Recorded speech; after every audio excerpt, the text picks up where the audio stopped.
우리나라 헌법 제11조, 12조는 다음과 같이 정의를 하고 있습니다.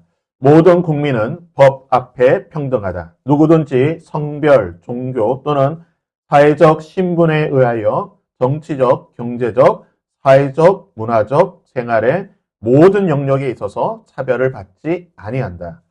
모든 국민은 신체의 자유를 가진다. 누구든지 법률에 의하지 아니하고는 체포, 구속, 압수, 수색 또는 신문을 받지 아니하며 법률과 적법한 절차에 의하지 아니하고는 처벌, 보안, 처분을 또는 강제 노역을 받지 아니한다. 우리나라 헌법은요, 명시적으로 우리나라가 법치주의 국가임을 천명하고 있습니다. 놀라운 사실은요, 독재 국가인 북한도 그들의 헌법에서 법치주의를 내세우고 있습니다. 북한헌법 제18조 그리고 82조 156조는 이렇게 규정하고 있습니다. 국가는 법적 통제를 강화하여 사회주의 법무 생활을 확립한다. 국민은 국가의 법과 사회주의 생활 규범을 철저히 지키며 국가의 기밀을 엄수하여야 한다. 재판은 법에 의하여 진행된다. 고대 사회로부터 그리고 현대 사회까지 거의 모든 국가와 공동체는 법치주의를 표방하고 있습니다. 법치주의는 국가의 권력이 사람의 자의적인 의지와 판단이 아니라 합의되고 규정된 그리고 제정된 법에 의해서만 이 권력이 행사되는 사회를 말합니다. 그래서 악법도 법이다라는 말이 있듯이 철저한 법에 의한 통치가 법치주의의 핵심이라고 할 수 있습니다. 그리고 법치주의에 아주 중요한 이 작동 원리가 있는데요. 그 중에 하나는 신상필벌. 즉, 공이 있으면 반드시 상을 주고 죄가 있으면 반드시 벌한다는 것입니다. 신상필벌은 법의 권위를 내세우고 그리고 공동체의 질서를 유지하는 데 있어서 가장 중요한 원리라고 할 수가 있습니다. 어느 공동체든지 이 신상필벌이 제대로 작동되지 않으면 이 사회는 불안한 요소를 안고 있는 언젠가는 무너질 수밖에 없는 사회가 될 수밖에 없습니다. 상을 주어야 하는 자에게 상을 주지 않게 되면요, 잠재적인 불만 세력이 되는 것입니다. 반대로 벌을 주어야 될 대상에게 벌을 주지 않는다고 한다면 우리는 잠재적으로 범죄자들을 양성하게 되는 것입니다. 또 신상필벌을 통해서 공동체는 톱니바퀴 돌아가듯이 잘 운영이 될 수 있다는 것입니다. 계속해서 하나님 나라, 하나님 왕국의 통치 원리에 대해서 우리가 살펴보고 있습니다. 오늘은 법치주의와 신상필벌의 관점에서 성경의 용어로는 심판이라고 표현된 이 법치주의 관점에서 우리가 오늘 말씀을 한번 살펴보겠습니다. 세례요한은 광야에서 외치는 소리이자 예수님의 길을 준비하는 사람이라고 말하고 있습니다. 그는 예수님처럼 기적을 행하지는 않았지만 예수님보다 앞서 와서 예수님께서 전하실 메시지를 먼저 선포했던 사람입니다.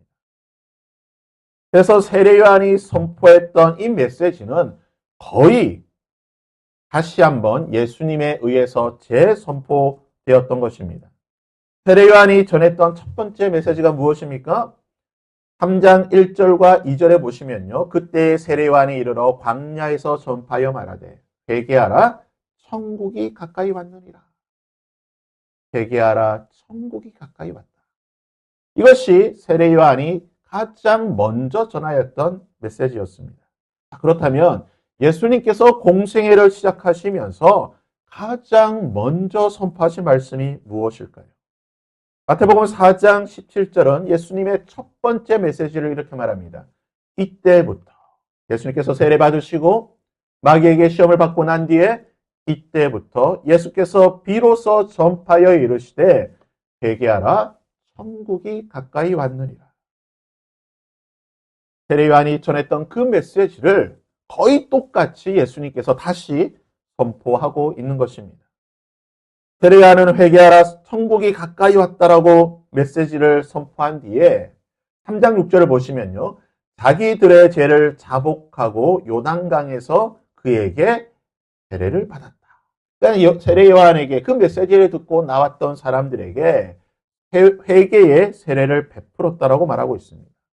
예수님 역시 요한복음 4장 1절과 2절을 보시게 되면 예수께서 제자를 삼고 세례를 베푸는 것이 요한보다 많다는 말을 바리새인들이 들은 줄 주께서 아신지라 예수께서 친히 세례를 베푸신 것이 아니요 제자들이 베풀었다라고 말하고 있습니다. 그러니까 예수님께서 직접 세례를 베푸시지는 않았지만 예수님의 그 메시지를 듣고 많은 사람들이 나오게 되자 예수님의 제자들이 회개의 세례를 베풀었다는 것입니다. 이처럼 세례 요한은 예수님의 길을 예비하는 자로서 예수님의 모든 사역을 예표적으로 먼저 보여주었던 사람입니다. 그리고 오늘 본문 말씀을 통해서 앞으로 예수님께서 이 땅에서 행하실 사역이 무엇인가? 과연 예수님은 이 땅에서 어떤 일을 하시는 분이신가를 오늘 메시지를 통해 미리 먼저 보여주고 있는 것입니다. 오늘 본문의 말씀을 제가 다시 한번 읽습니다. 요한이 많은 바리새인들과 사두개인들이 세례 베푸는 대로 오는 것을 보고 이르되 독사의 자식들아 누가 너희를 가르쳐 임박한 진노를 피하라 하더냐. 그러므로 회개에 합당한 열매를 맺고 속으로 아브라함이 우리 조상이라고 생각하지 말라. 내가 너희에게 이르노니 하나님이 능히 이 돌들로도 아브라함의 자손이 되게 하시리라. 이미 도끼가 나무 뿌리에 놓였으니 좋은 열매를 맺지 아니하는 나무마다 지켜 불에 던져지리라. 그리고 나서요 11절과 12절에 이렇게 말하고 있습니다.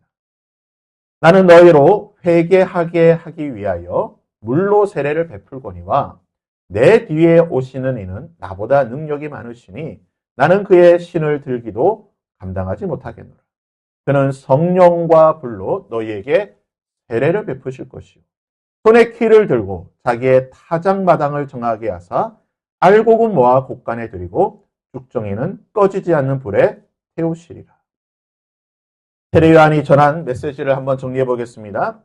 내 뒤에 오시는 분이 있는데 그분은 예수 그리스도로 나보다 능력이 많으신 분이다.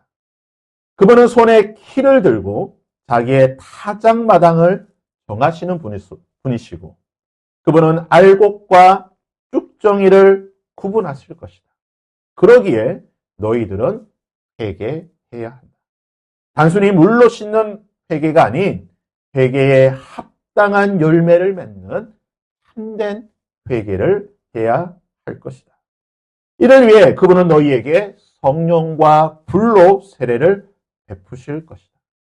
만일 너희가 회개에 합당한 열매를 맺지 않는다라고 한다면 너희들은 찍혀서 불에 던져질 것이다. 세례 요한이 전한 이 메시지를 보게 되면 여러분 예수님에 대한 어떤 이미지를 가지게 됩니까? 우리가 흔히 예수님을 생각하면 떠오르는 이미지가 있지 않습니까?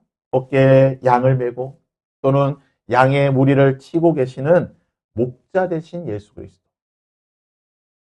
근데 본문 말씀에서 그런 모습을 떠올릴 수 있습니까? 전혀 그런 모습을 떠올릴 수가 없습니다.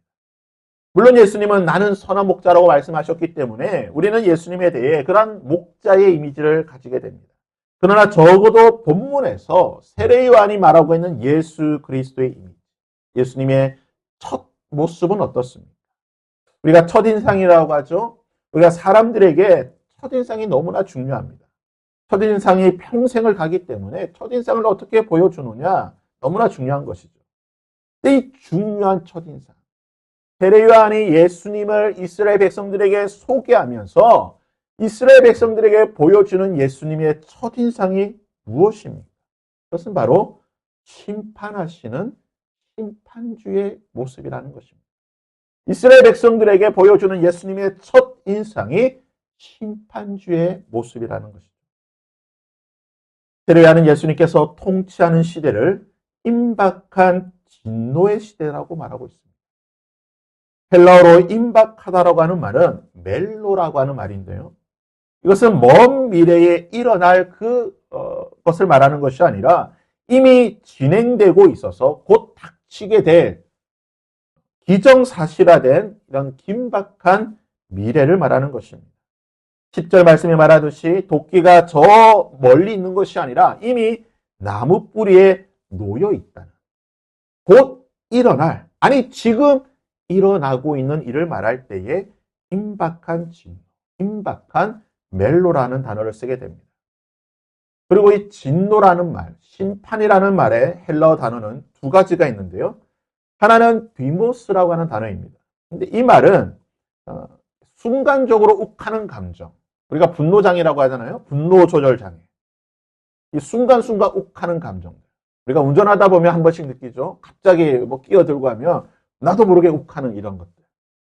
이것이 바로 이제 디모스라는 것입니다. 근데 또 하나는 오르게라고 하는 단어가 있습니다. 이 오르게라고 하는 단어는 순간 그냥 욱하는 이 분노의 감정이 아닙니다. 오랫동안 쌓여있다. 이 분노의 감정들입니다.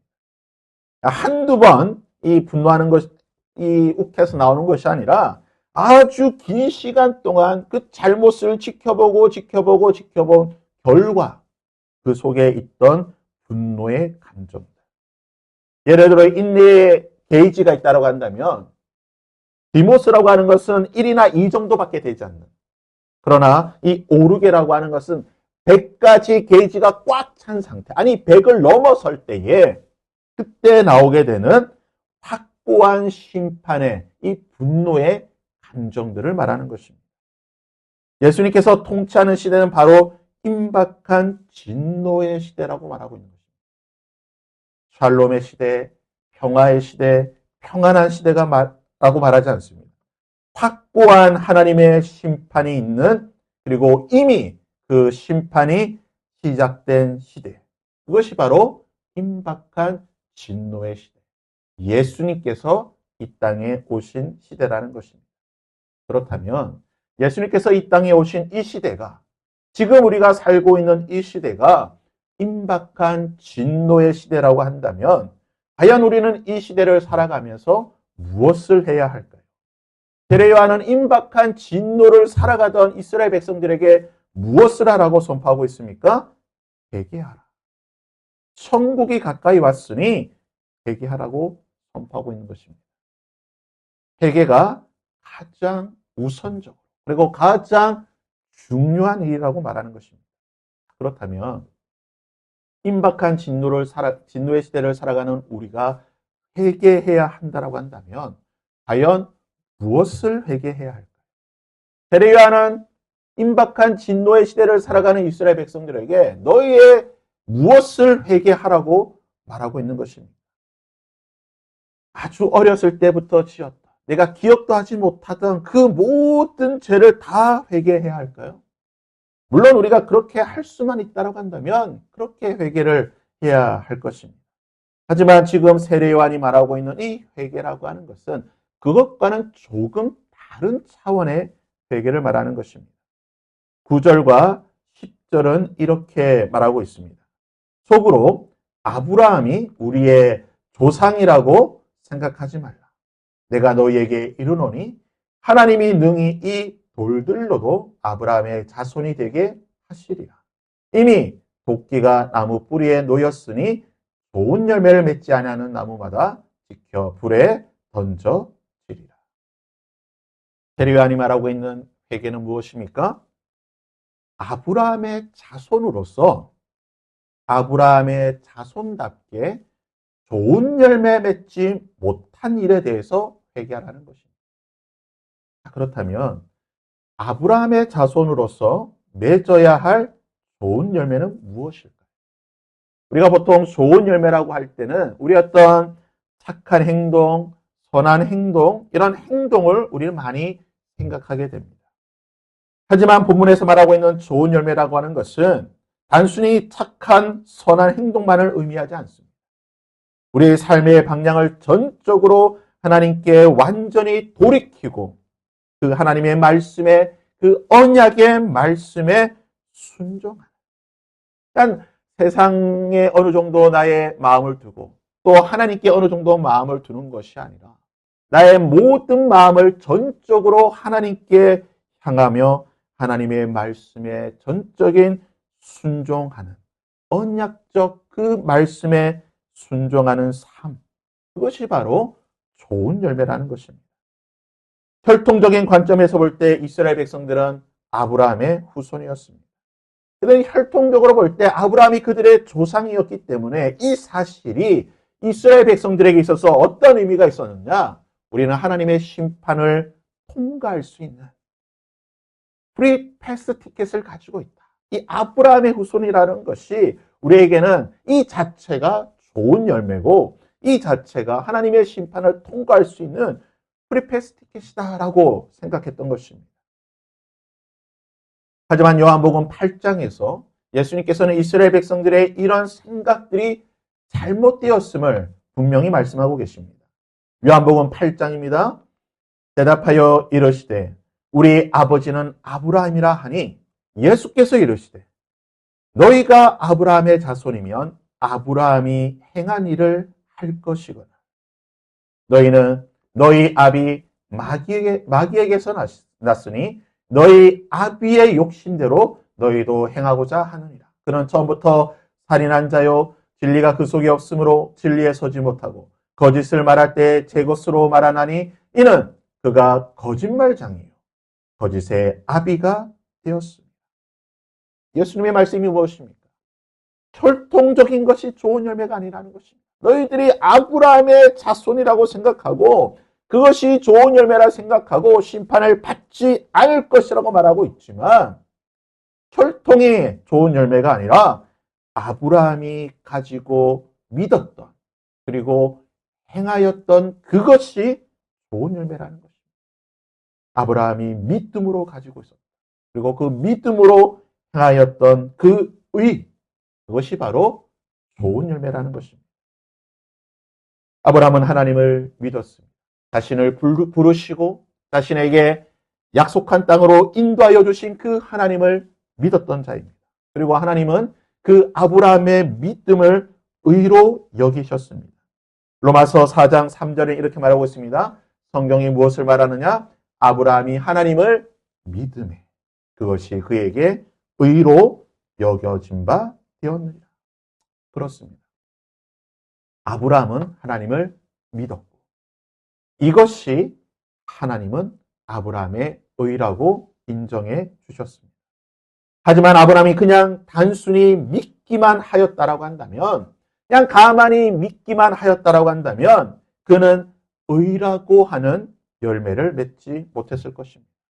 야고보음 2장에서는 이 사실을 분명하고 단호하게 선포하고 있습니다. 허탄한 사람아 행함이 없는 믿음이 헛것인 줄을 알고자 하느냐. 우리 조상 아브라함이 그 아들 이삭을 제단에 바칠 때에 행함으로 의롭다 하심을 받은 것이 아니냐. 내가 보거니와 믿음이 그의 행함과 함께 일하고 행함으로 믿음이 온전하게 되었느니라.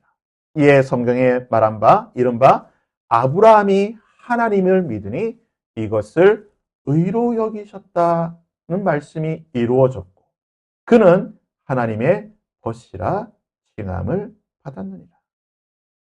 아브라함의 믿음의 의라고 하는 것은 행함이라는 것을 통해 좋은 열매로 맺어졌다는 것입니다. 그렇다면 위의 논증들을 방금 전에 제가 쭉 설명드렸던 이 논리들을 한번 정리해 보겠습니다. 아브라함의 자손으로서 맺어야 할 좋은 열매는 아브라함의 혈통이라고 하는 것이 아니라 아브라함이 가졌던 그 믿음, 언약의 하나님, 구원의 하나님에 대한 그 믿음, 이 믿음을 통해 하나님의 말씀에 순종하여 행하는 의로운 삶이 좋은 열매라는 것입니다. 세례 요한에게 나온 자들, 세례를 받기 위해 그 나왔던 혈통적 아브라함의 자손들은 이 좋은 열매를 맺지 않았기에 하나님의 심판이, 임박한 심판이 그들에게 임하였다라고 말하고 있는 것입니다. 여러분, 세례 요한에게 나왔던 자들이 누구입니까?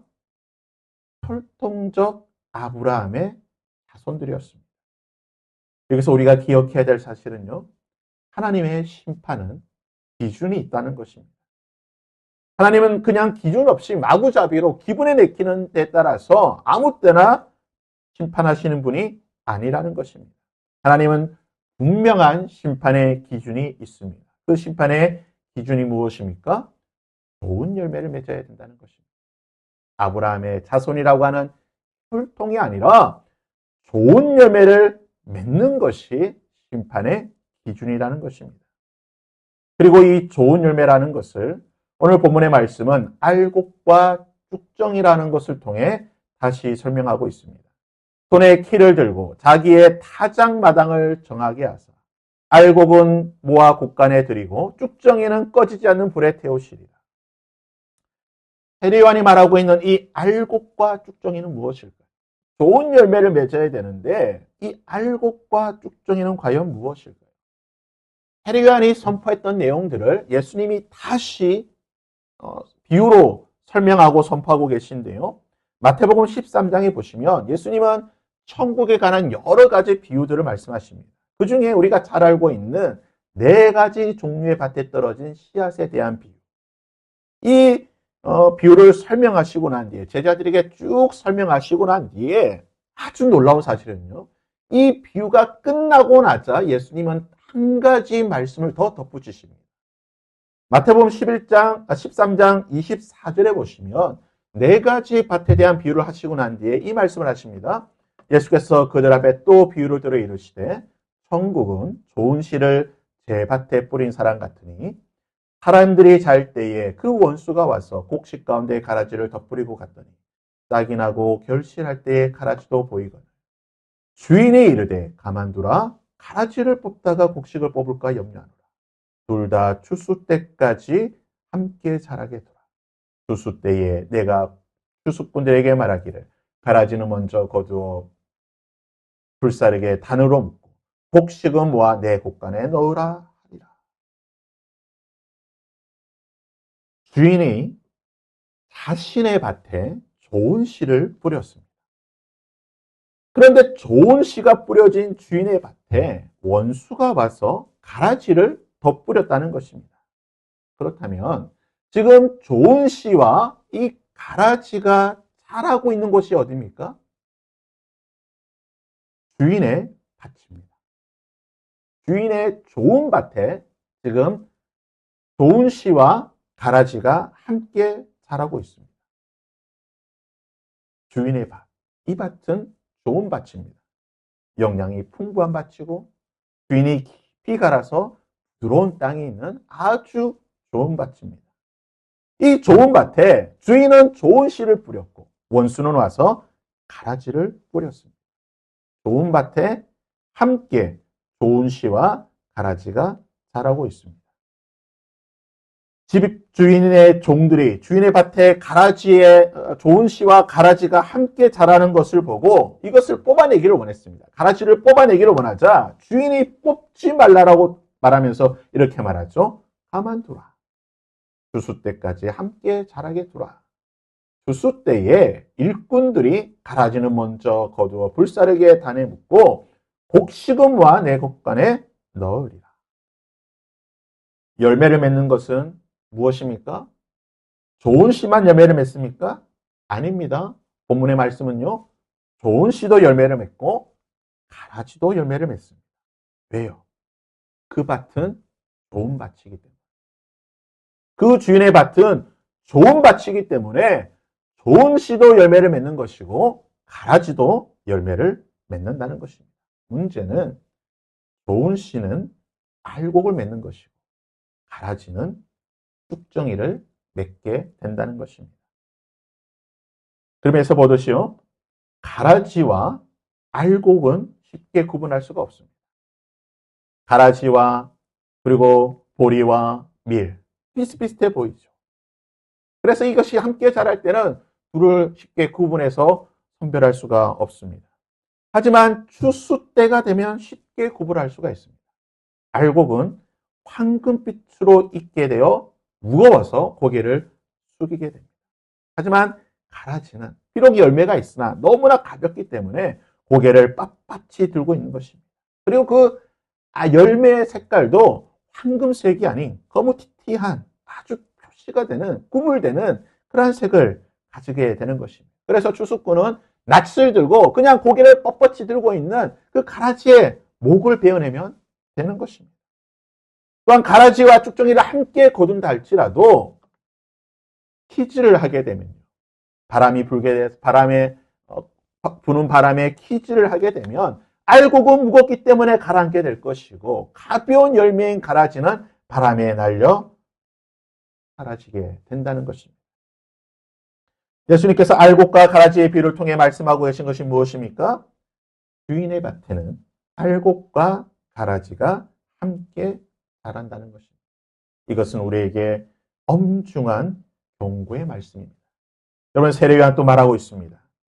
손에 키를 들고, 예수님께서는 손에 키를 들고 추수할 수 있는 키를 들고 자기의 타작마당을 정하신다라고 말하고 있습니다. 여러분, 이 추수의 현장이 어디에서 일어나는 것입니까? 자기의 타작마당입니다. 주인의 밭에서 알곡과 가라지가 자라는 것입니다. 주인의 타작마당에서 이 일이 일어나게 된다는 것입니다. 처음으로 돌아가 보겠습니다. 지금 이 시대는 임박한 진노, 심판의 시대입니다. 심판은요, 먼 훗날에 일어나는 것이 아니라 이미 시작되었다라고 말하고 있습니다. 그리고 이 심판의 기준은 혈통적인 것이 아니라 좋은 열매를 맺는 것으로 이 심판의 기준이 된다는 것입니다. 신상필벌의 기준은 좋은 열매가 된다는 것입니다. 좋은 열매를 맺게 되면 곳간에 들어가게 될 것이고 좋은 열매를 맺지 못하게 되면 꺼지지 않는 불에 태워지며 흩날리게 될 것이라고 말하고 있습니다. 좋은 열매가 무엇입니까? 좋은 열매란 언약의 하나님의 말씀을 믿고 그 믿은 바 그 말씀대로 행하는 삶이 좋은 열매라는 것입니다. 그리고 이 모든 것들은 주인의 밭에서, 주인의 타작마당에서 일어나는 일입니다. 사랑하는 여러분, 마태복음 7장 20절, 21절에서 우리 예수님께서는 우리에게 이러한 말씀으로 경고를 하고 계십니다. 이러므로 그들의 열매로 그들을 알리라. 알곡과 쭉정이는 그들의 열매로 알리라. 나더러 주여 주여 하는 자마다 다 천국에 들어갈 것이 아니요 다만 하늘에 계신 내 아버지의 뜻대로 행하는 자라야 들어. 교회는 하나님의 좋은 밭입니다. 하나님의 타장 마당입니다. 그리고 교회에는 분명 알곡과 가라지가 있습니다. 이 교회에서 주여 주여 외치는 것으로 천국에 들어갈 수 없다라고 말합니다.